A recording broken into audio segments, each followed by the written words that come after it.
O terceiro sinal é a vinda do anticristo. E eis que entre eles subiu outro chifre, pequeno, diante do qual 3 dos primeiros chifres foram arrancados. E eis que neste chifre havia olhos como os de um homem, e uma boca que falava grandes coisas.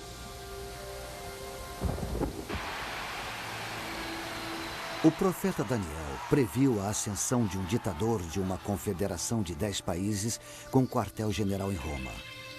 Ele vai se posicionar contra Cristo nos últimos dias antes da segunda vinda.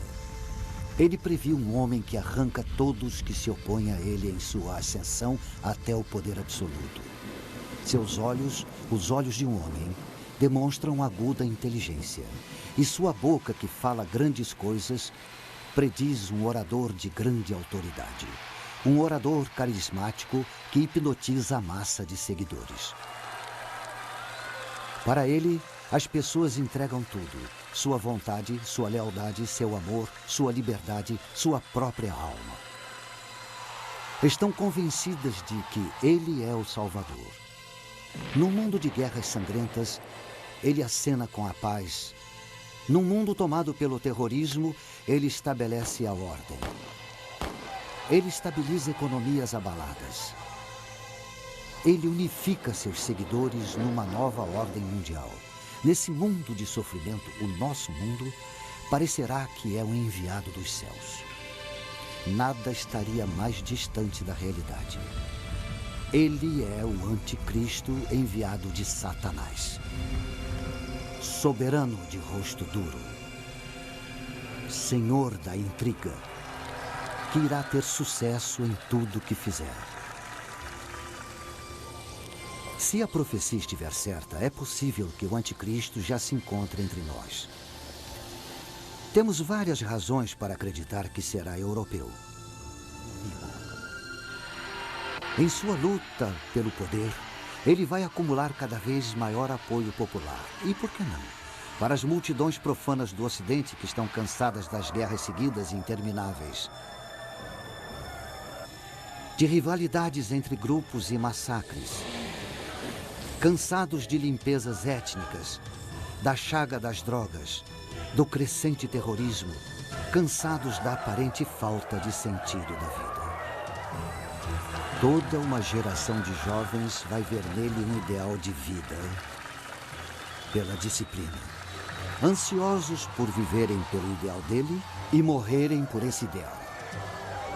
Os fiéis têm certeza de que ele vai conquistar o poder absoluto sobre todos os homens, mulheres e crianças dentro da confederação de 10 países, do início até o fim.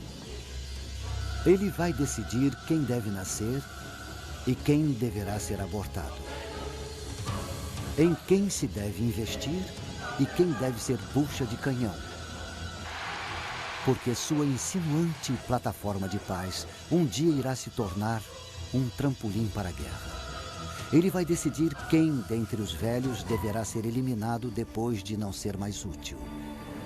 E não vai tolerar discordância nem discussão. Para compreender toda a sedução e o enorme poder do anticristo, podemos nos voltar para o passado, para a triste primeira metade do século XX. Adolf Hitler oferece uma visão plausível do que podemos esperar do anticristo. Realmente, quando Hitler estava no poder, havia quem acreditasse que ele era de fato o anticristo. Isso é compreensível se estudarmos o rosto de Hitler. É claramente o mesmo do rei de rosto duro, previsto pelo profeta Daniel. Hitler, com certeza, foi um mestre da intriga. E os olhos? Astúcia, aguda inteligência. E quanto ao que Daniel disse sobre um ditador com uma boca que dirá grandes coisas, Hitler foi um enfeitiçador. Mediante uma série de comícios públicos planejados e sua própria oratória hipnótica, Hitler se tornou o líder supremo da Alemanha. Ele dizia que só queria devolver à Alemanha seu lugar correto entre as nações do mundo pacificamente. Um arauto da paz. Os cristãos acreditam que é assim que o anticristo vai se apresentar em sua subida ao poder. Se anexasse a Europa a seu terceiro Reich, Hitler seria o senhor de praticamente todas as colônias europeias mais importantes do Império Romano. Era apenas uma questão de mudar sua capital de Berlim para a própria Roma. Mas Britânia, a Grã-Bretanha, recusou-se e o rechaçou. Quando a Segunda Guerra Mundial se voltou contra ele, pareceu menos provável que Hitler pudesse ser o anticristo da profecia.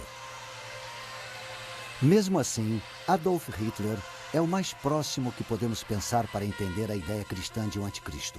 Como Hitler, ele irá hipnotizar as massas para depois escravizá-las.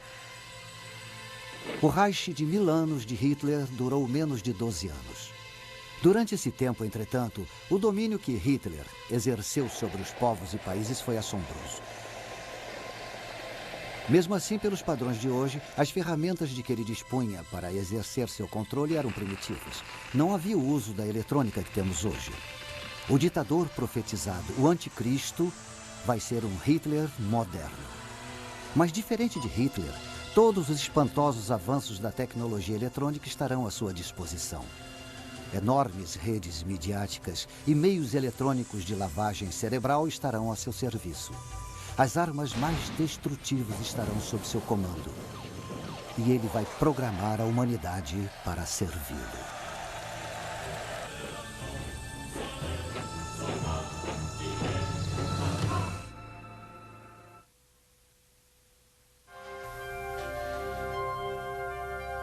O quarto sinal.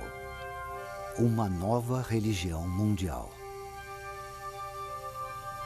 Também vi uma de suas cabeças como se fora ferida de morte, mas a sua ferida mortal foi curada.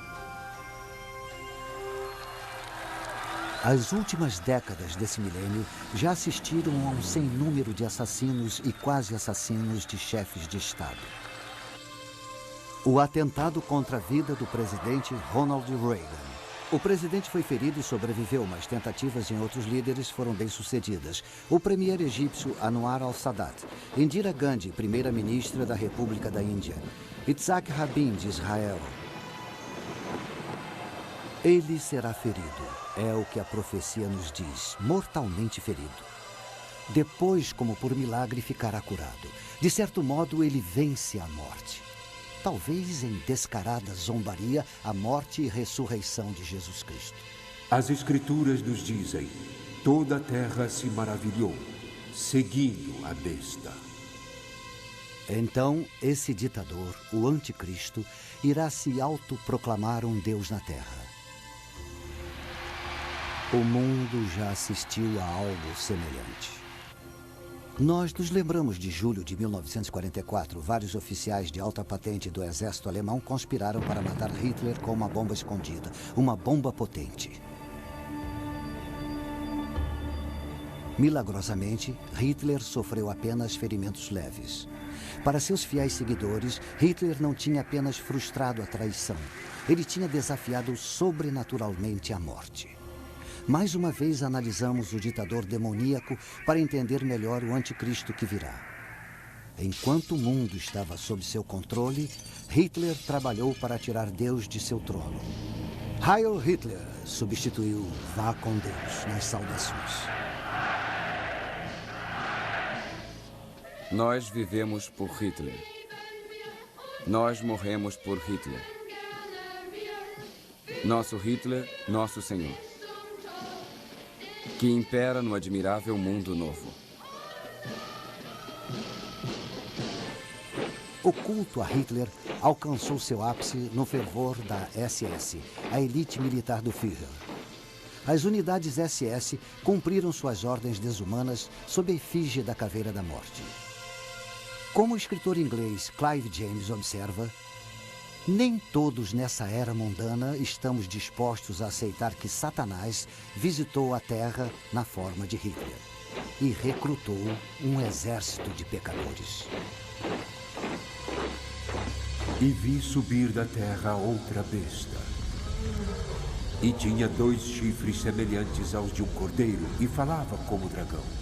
Também exercia toda a autoridade da primeira besta na sua presença, e fazia que a terra e os que nela habitavam adorassem a primeira besta, cuja ferida mortal fora curada. A vinda de uma outra foi profetizada, um falso profeta que vai incentivar todos os povos a adorar o ditador mundial.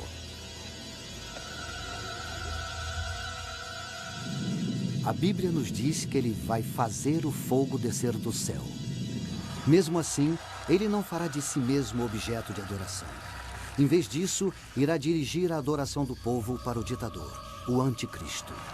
Ele fará as mentiras do anticristo parecerem verdade. E assim, esse ditador, economicamente e militarmente o mais poderoso que o mundo jamais conheceu, irá se considerar divino. Ele vai tentar imitar os milagres terrenos do Cristo. Se Jesus devolveu a visão aos cegos, ele vai empregar talvez tratamentos médicos ainda desconhecidos para a cegueira. Se Jesus fez os coxos andarem, ele poderá recuperar nervos e músculos atrofiados eletrônica ou quimicamente.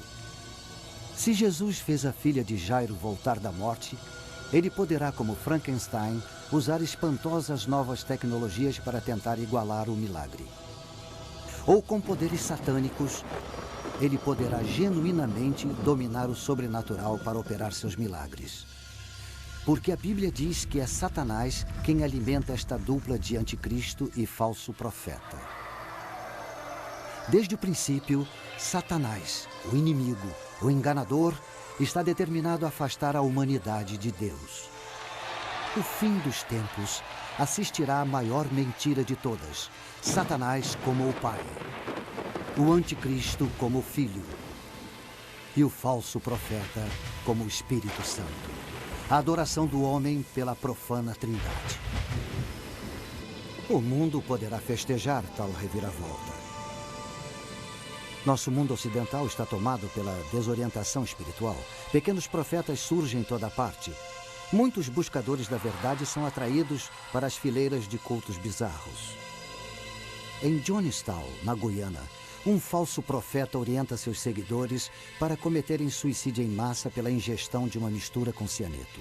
800 homens, mulheres e crianças caminham para a própria morte. Em seguida, um falso messias provoca a morte de famílias inteiras no Texas. Na Suíça e no Canadá, mais de 50 membros da Ordem do Templo Solar, trajados em vestes cerimoniais, ou tiram suas próprias vidas ou são assassinados por seus companheiros de culto. Os seguidores de outro falso profeta, uma autoproclamada reencarnação de Cristo e Buda, soltam um gás letal no metrô de Tóquio na hora do rush. Milhares de trabalhadores são hospitalizados, alguns morrem. Violência oriunda do fervor religioso. De fato, a adoração da profana Trindade pode não estar longe.